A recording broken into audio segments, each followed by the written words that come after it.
Do you have an exit plan for your store? Is this something that you are very clear on?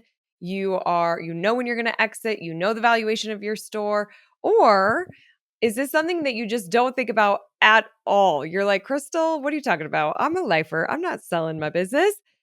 Wherever you are in this journey, it is so incredibly important to be thinking about the exit. And it doesn't mean you have to go out and sell your store, but what it means is that you're set up in case something does happen, if you do need to exit sooner than you planned.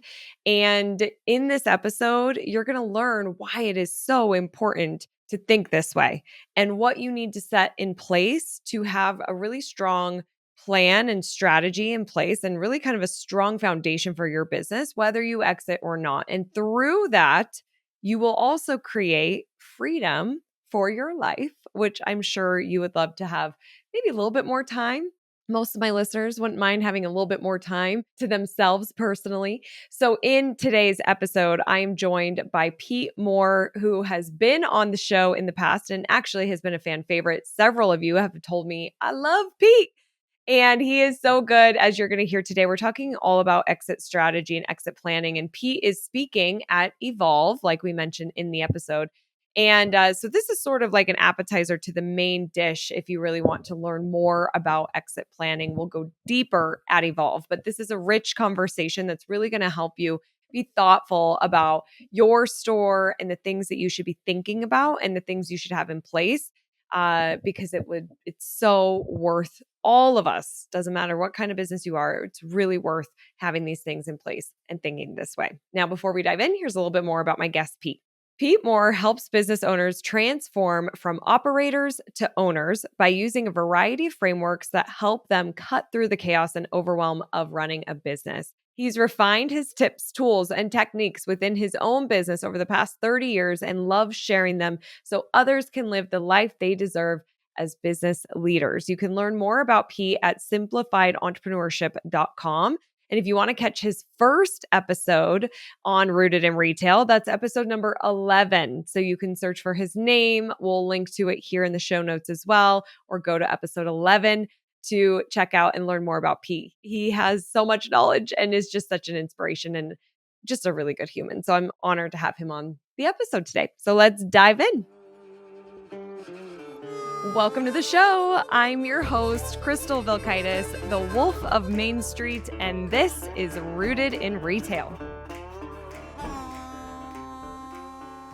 Pete, welcome back to Rooted in Retail. I'm thrilled you're here. Crystal, it's always great to see your smiling face. Love our chats. I know, I do too. I have been looking forward to this because we planned this like months ago. So it's going to be a great conversation around something we don't talk about a whole lot here on Rooted in Retail yet, around exit strategies and exit planning.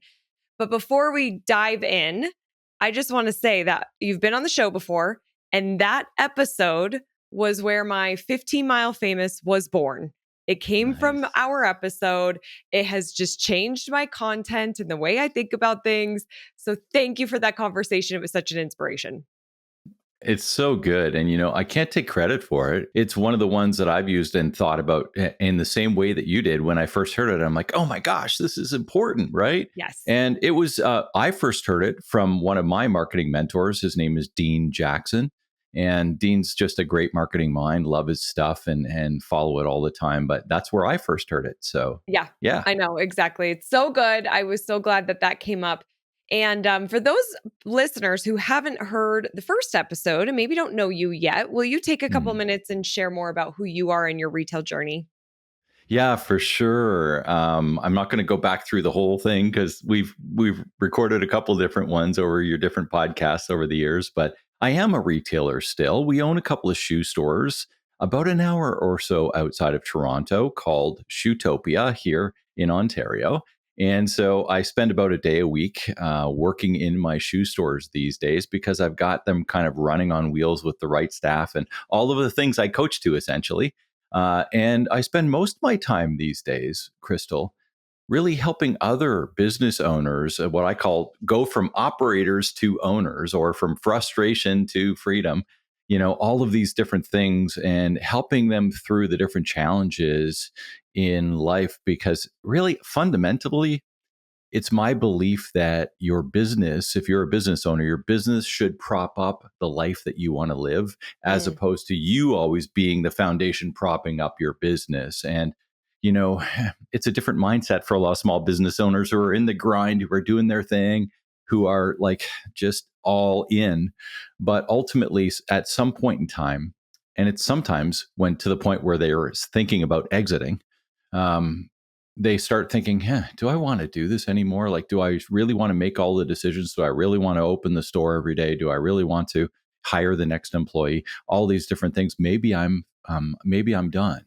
And a lot of times when people start thinking, because good exit strategy, Crystal, isn't just for people who are ready to exit.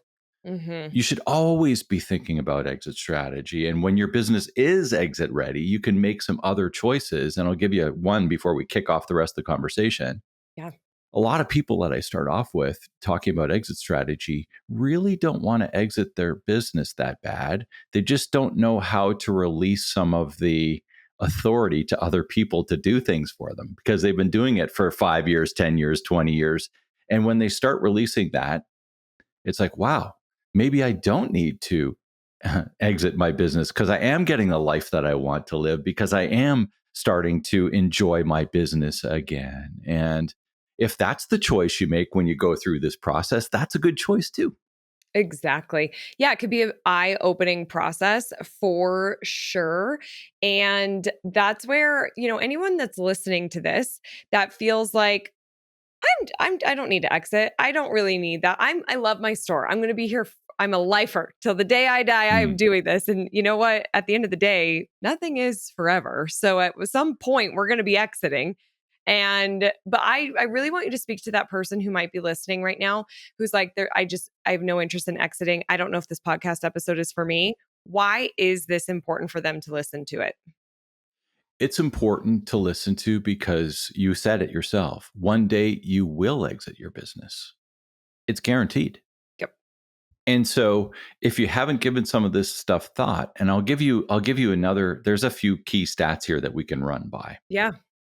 One is that 50% of businesses in North America, which is our primary markets in your business and mine, 50% of businesses in North America have an unplanned exit. And that Mm, means that there are 50% of the people get to the point where they're saying, okay, I'm going to start planning my exit and exit. Great. But the other 50% of the people, and you said it, some people die. mhm. Divorce, a major cause of business exit. Disability, another major cause. Yep. And, here's another one. If you have a partner, partnership disagreements make businesses crumble. Yep. And distress. And we've seen distress. COVID was a distress moment. Yeah. So think about all of those things. And for those business owners that are listening here today, you probably know somebody that has either died or got a divorce or had health issues to the point where they couldn't continue to run their business or had partnership disagreements or suffered through COVID to the point where they closed their business. This is one out of every two businesses. Mm, Here's yeah. the other thing. Out of the 50% that get their business and actually list their business for sale, 70% of those businesses don't sell Oh, interesting. Okay. because they weren't ready to sell. They didn't have their ducks in order. They didn't have their business set up to sell. It wasn't clear. Just think about this, and I'll ask this question to everybody listening here. If I was going to buy your business today and come in with a lens of buying your business, do you really think it's ready to go? There's a good chance it probably isn't. You probably know what needs to be done, but you haven't done it yet. Why? Mhm. Because you think you have time? What happens if one of these things happen? You don't have time. And then what happens is you're leaving the legacy of that business because in most cases, small business owners' business is the biggest part of their entire wealth portfolio. Right. But you're leaving that to risk. You Mhm. wouldn't do that with the stocks that you own. You wouldn't do that with your house. You wouldn't just, you know, walk out and leave all the doors open and not turn the heat on in the middle of winter to your house. Why do we do this with our business? I don't understand it. In most cases, it's usually the biggest investment that you have. But most people don't even know what the value of it is unless they think they do. And they have this idea that, oh yeah, my business is worth 500,000 or 5 million or whatever it may be. Where did this number come from? From the golf course? From one of your buddies? From somebody else that ran a store in a different town with different population and completely different parameters than you, but is in the same knitting business that you're in, or shoe store business, or whatever the case is? We wouldn't do this with our other financial investments. We know what our house is worth. We look at our comparables. We know what our portfolio is worth. We talk to our financial planner, Hmm. all of these things. Yet the most important thing in your life, as far as an investment goes, most people don't really know what the value is. And here's the biggest issue Hmm. when you look at legacy down the road, because someday you will exit, as we had mentioned. If you think your business is worth $1 million and it actually is only worth 300,000, that's a problem. Yeah. Big gap. And it's real. It's real for a lot of business owners out there. Hmm. Yeah, that is okay. So many points that you touched on, and I really hope listeners understand how critical this is. And it's fascinating that this is such a big part of our wealth and is something that we don't have a plan for. And I mean, even like my hand is up. I don't have an exit strategy, like I have ideas. There's always, I feel like a lot of us probably have some ideas here, but there's no like, there's probably a lot of work I could be doing. So let's talk about how does the retailer who is like super in the weeds, they are busy. That's why they're like, yeah, P, I haven't thought about this because I'm running around doing a million things. Like, how am I going to actually start thinking about this and where do I start? So, how can they get out of that? Like, what are some of those first steps that they can take to get out of that day to day grind and start putting things in place for their business to run a little bit more independently of them? Well, we covered that one in the last podcast a little bit, Right. through a couple of different strategies. I call it the CPA, which is not your chartered Mhm. professional accountancy. It's around communication, process management, and accountability in your business. And until you start adopting that, and until you start working through the things that you do to release accountability and truly release accountability, not just give somebody a title, truly release accountability so that other people can make decisions without your involvement, then it's going to be very hard. And Mhm. I'll put my business buyer hat back on. If I'm looking at your business today and I see in our sort of value builder framework, we have one of the key items is called hub and spoke. If you truly are the hub of the business and all of the decisions go through you and you make all the purchasing things, you're the head salesperson, you're doing all the scheduling, you're opening the door, you're doing all the hiring, you're doing everything. How the heck am I ever going to replace you if I buy your business? Mhm. So when you think, even if you do have this business that's doing, you got it up to 2 million bucks and you're really doing well and you're bringing in the cash, it's one thing to bring in the cash year over year. It's another thing to have value in your business, because if nobody else can replicate you, then they'll never buy your business for what it's truly worth. Right. You've got to set those things in place. And we did. We talked about some systems, and something that you said on the last episode that I really liked, that really resonated with me, was when you're setting up these systems and you are trying to give some of that, like you put that accountability in place, do you Yeah. trust or do you not trust the people or the process? And, there's a lot that can be unpacked there because they might not have the right people. So it's so a person type thing, situation, or right people, right seats. They might not have the process. They don't know the process. The process was set up forever ago. Like there's so much that's going on there. So, how can business owners apply that insight today to solve bottlenecks? And do you have a success story that you can share that you really helped somebody transform with this?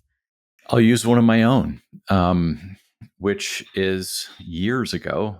And I have, this year, just last month, I celebrated my 30th year in business. And, Yay. I've been Congrats.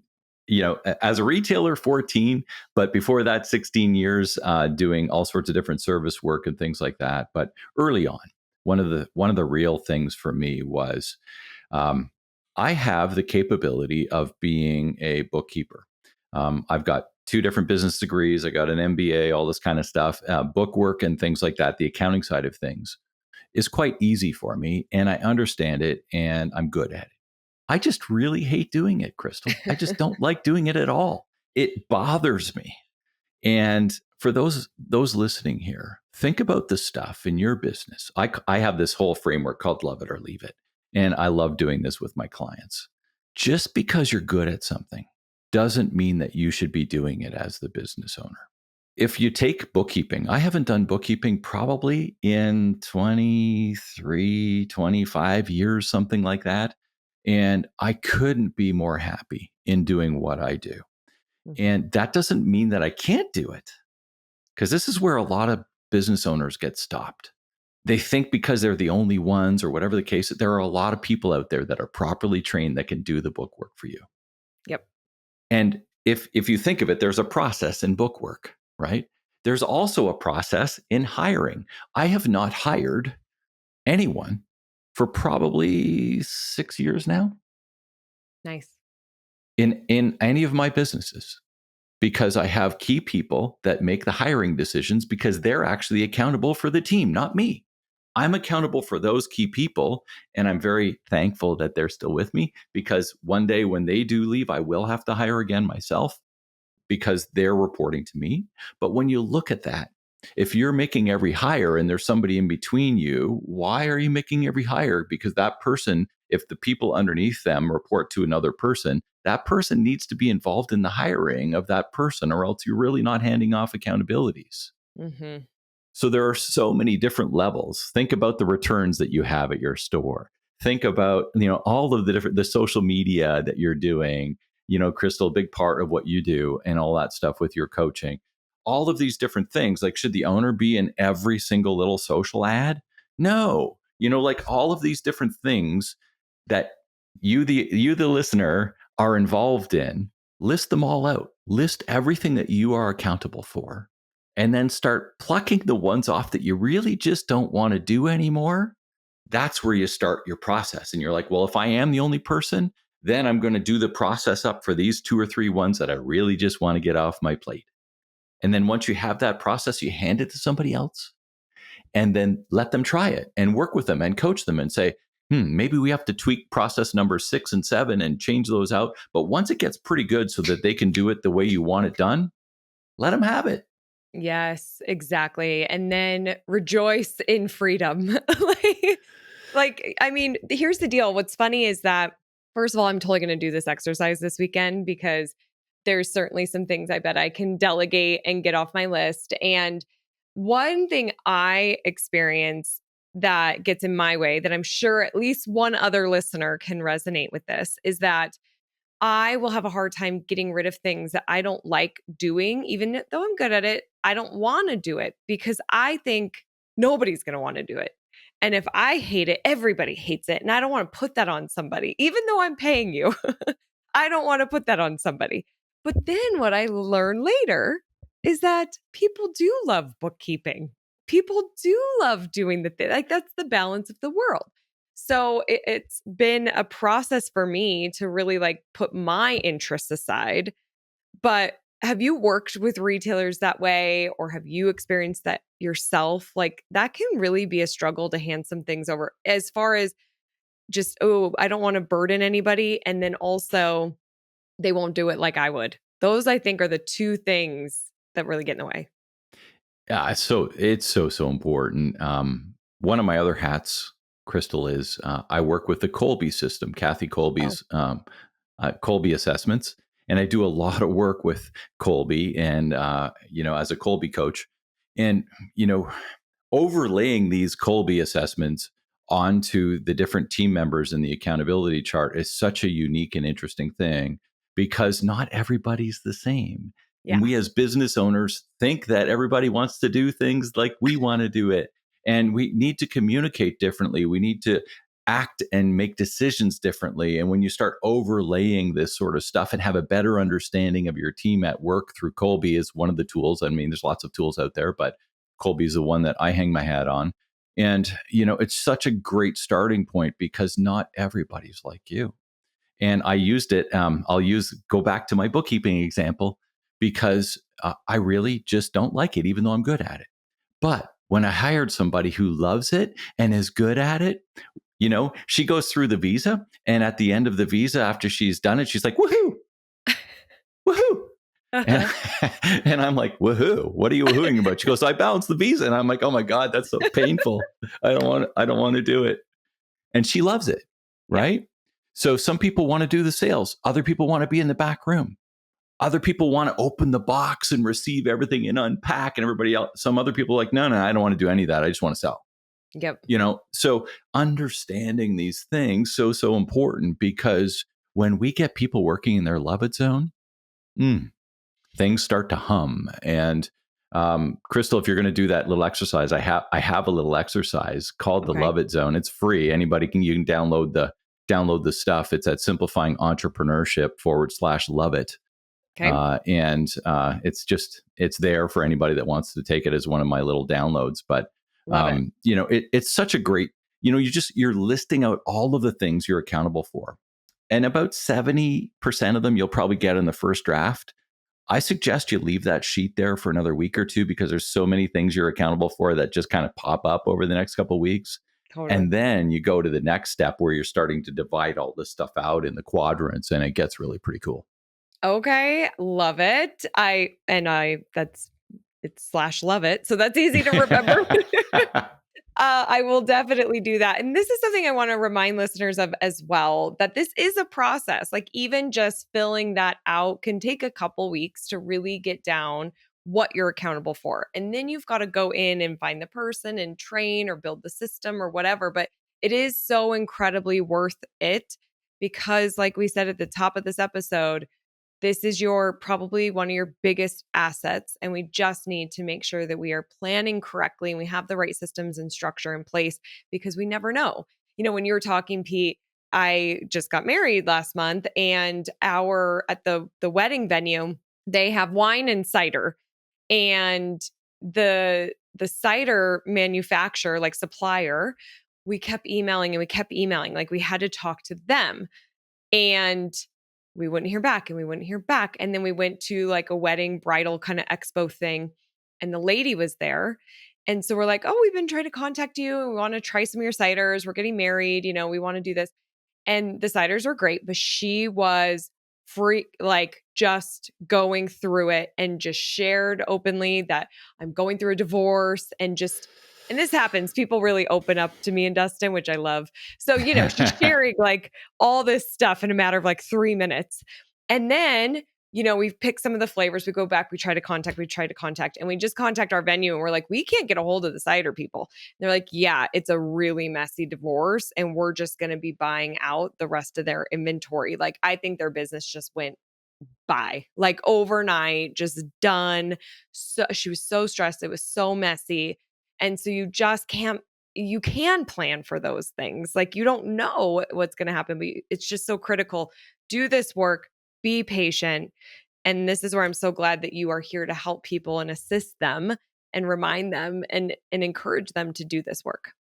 It is time to think differently about retail and about your store. And it's really important that we're thinking differently about customers and what's going on in the world because let's face it, things are changing quickly. And if we're not evolving, we are being left behind. That is exactly why I created the conference Evolve. And I would love to see you in the room April 4th and 5th in Denver, Colorado. And just by being a listener of the show, you can save $200 on tickets. You can go to crystalmediaco.com/evolve and use the code ROOTED to save 200. That's ROOTED to save 200. Now, here's the deal. This agenda is fire. You can see the speakers on that page, but we're talking about all aspects of retail, new ideas for your store, things that you can add in to create revenue streams where you're making money in your sleep. Would you like that? I bet you would. I'm so excited for that topic. We're talking about marketing, social media, how to build a strong foundation. We're talking about money and profits. We're talking about exit strategies in case you are planning an exit. We are covering so many aspects of retail at Evolve that you're not going to want to miss this content. It's going to help you be a better business owner. Plus, you get to connect with all the other retailers that are going to be in the room and the retail pros that we're bringing in. So get your tickets. There's a solid chance we're going to sell out. And the longer you wait, the prices will be going up. So get your tickets today. And I can't wait to see you there. Crystal, there's just so much here that we could go on and on and on. I'm excited to go to Evolve here in the spring and have a little chat and be with everybody around this topic. And even then, we're not going to have enough time to go through everything. But, from the different things that I just want to sort of a couple of things that I want to get in people's heads here. Hub and spoke was that one, right? And that's a big one for a lot of small business owners. If you're that person that just drives everything, that's a problem. It's a good thing, but it's also a problem.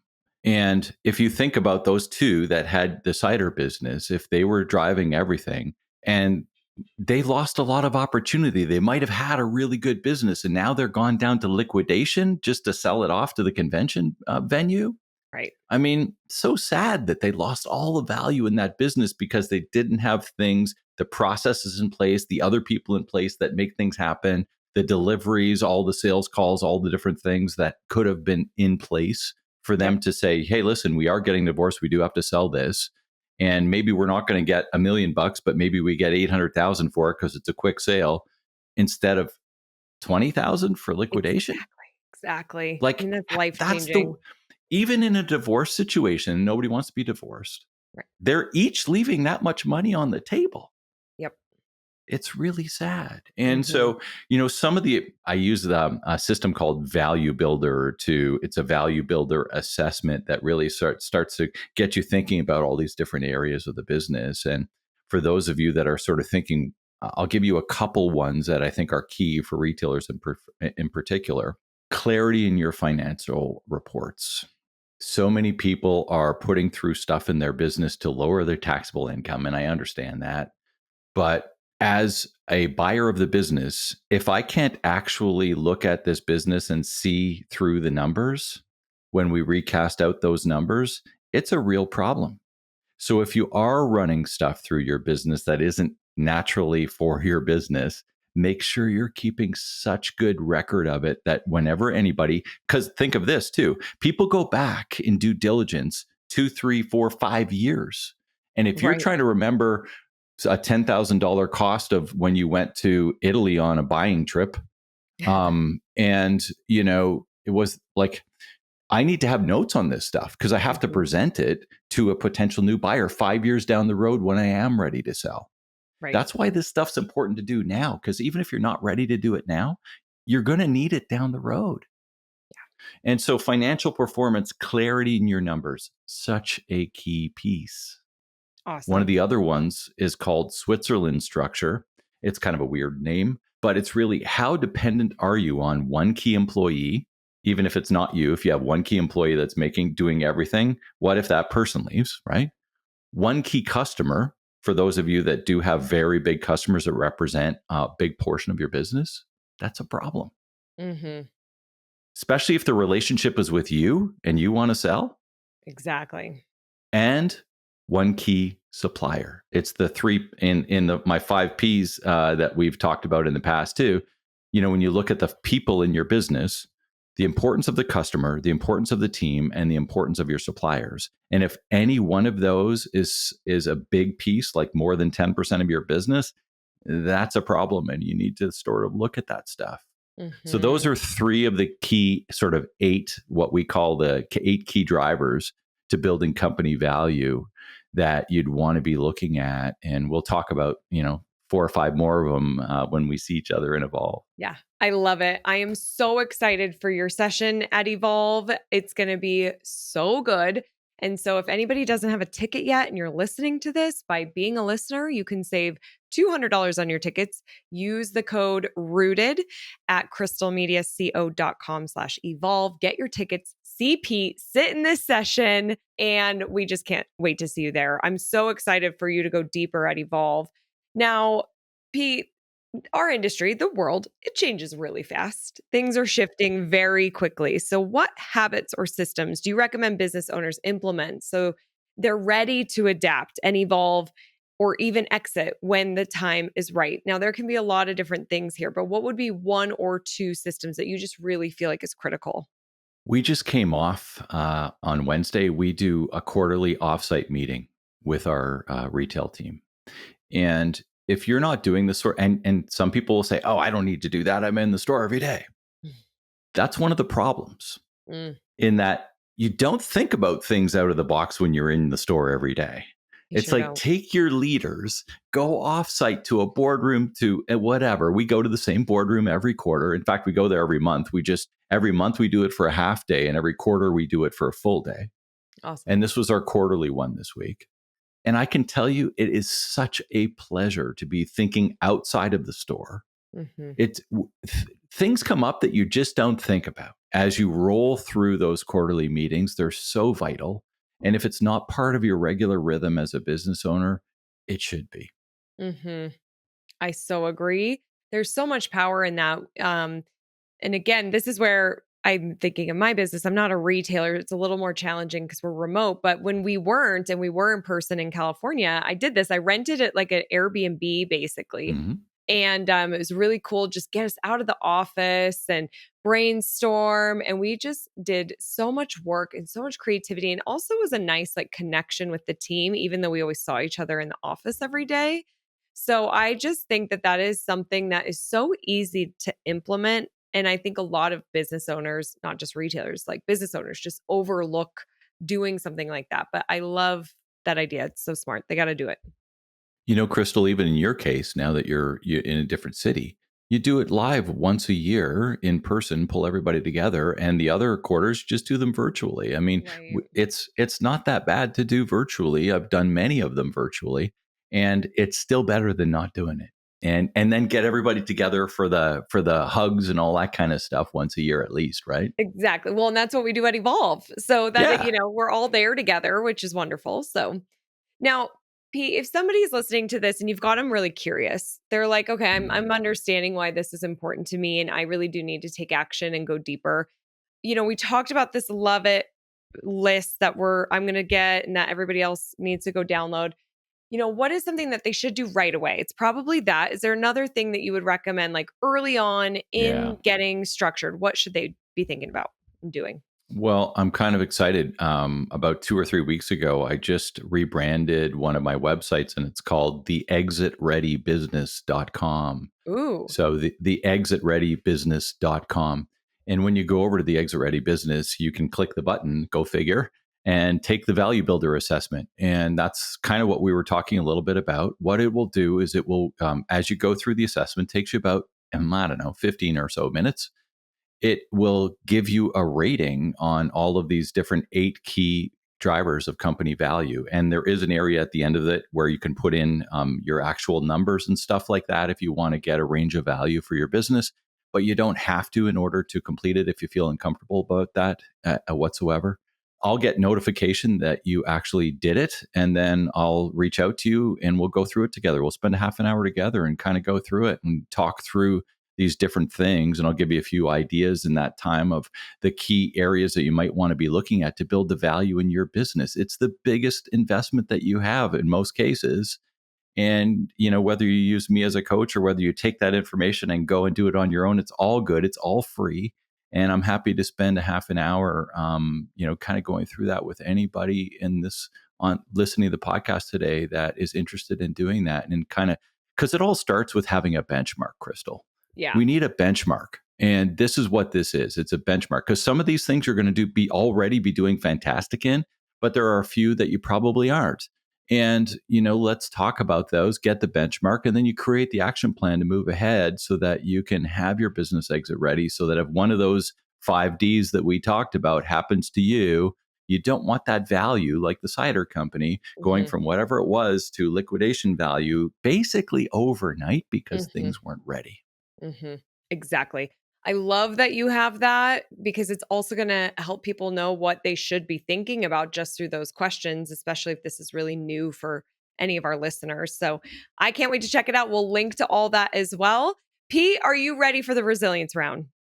Hit me. All right, let's go. Best business book.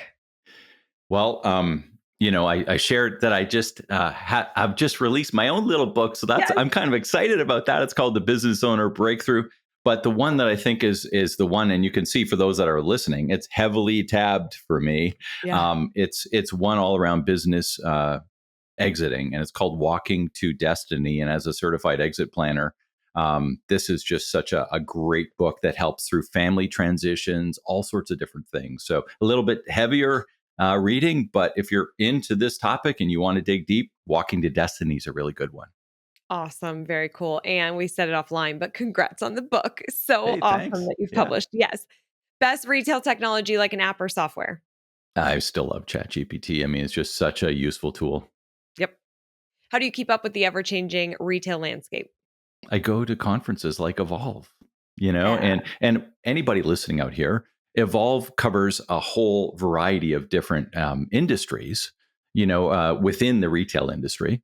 But I also am very involved in my own, like the shoe store um, association, which is called the National Shoe Retailers Association. I'm actually a coach with them from a coaching side, but I'm also a member as a retailer. And I read the publications, I get the emails. I'm very involved there because I want to know what's going on in my particular side of retail for shoe stores, right? And I think everybody needs to get involved there. There's so much good information and people want to share. It's so true. And there are so many great industry specific associations. So that's a great suggestion there. To help retailers become stronger, more rooted in success, what's a foundational best practice in exit planning? Well, I think that the foundational best practice really is to start off with understanding those numbers and clarifying the numbers. So many people that I talk to, Crystal, haven't even ever looked at their books. They get something from their accountant at the end of the year and to tell them how it's being done. And it's like you need to own your numbers and you need to understand your numbers. Don't leave it to somebody else to just, you have to get in there and understand it. It's your wealth, it's your investment. You need to dig into it. Even if it's not something you love to do, it's where you need to spend a little bit of time so that you truly understand what that investment is worth. Mm, yes, so true. If you had to start your business all over again, what's one thing you'd do different? I mean, I've always looked for mentors. I've always, solicited advice from others. I'd do even more, Crystal. Mm, And one of the things I've learned along my journey over 30 years of business ownership is that most people who have been there and done that before you don't want to see you go through the same pains that they have gone through, yeah. and they're willing to help you through that. And especially in my younger years, I might have been thinking that, I can do this on my own. I'm good enough. Like and that's a foolish mindset because if I just would have listened to them, even though I got to where I got and I did do it on my own, I would have been here a whole lot quicker with a lot less aggravation, with a lot more family time, with a Mhm. lot more enjoyment in my life.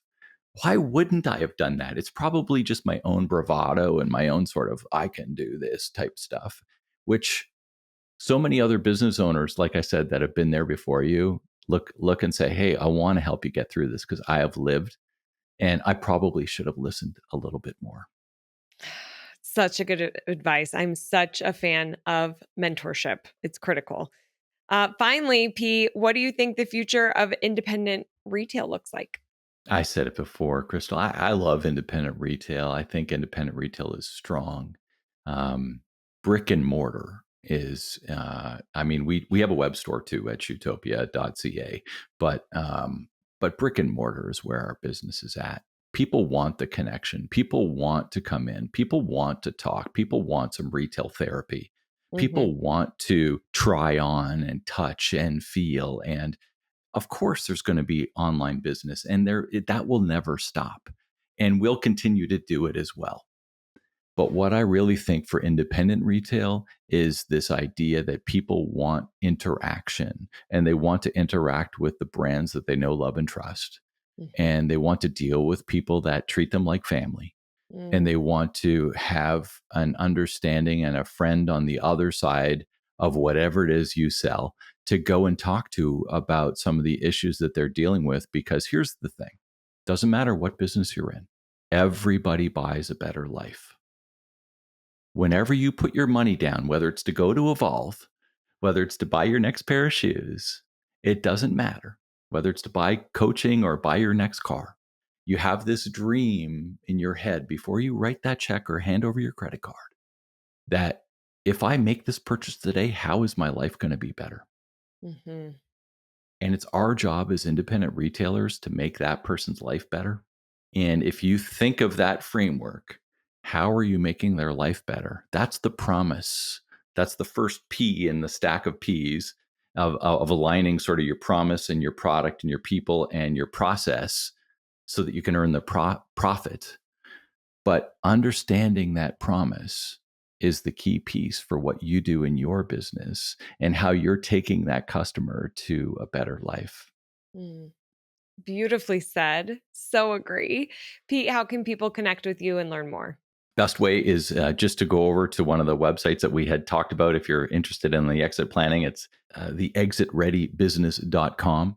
And I'm on social and LinkedIn at Pete Mohr. My last name is Mohr. So you can find me on Instagram and on LinkedIn. That's where I hang out most of the time. Awesome. We'll link to everything as well. Pete, thanks for coming back to Rooted in Retail and thanks for speaking at Evolve. I can't wait to see you in person and sit in your session. This was so helpful. So thank you for being here. Thanks for having me, Crystal. I just love our time together. Looking forward to Evolve and make it a great day. Awesome. Me too. Everyone, remember that I'm rooting for your success. Have a great week ahead. Bye. Okay, I have exciting news to share. The Rooted in Retail Mastermind is launching this January.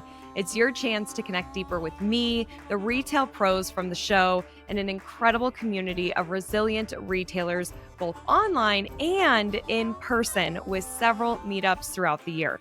Get on the waitlist at rootedinretail.com/waitlist. And don't just listen to the show, be a part of the magic and grow your store with us. I hope to see you there.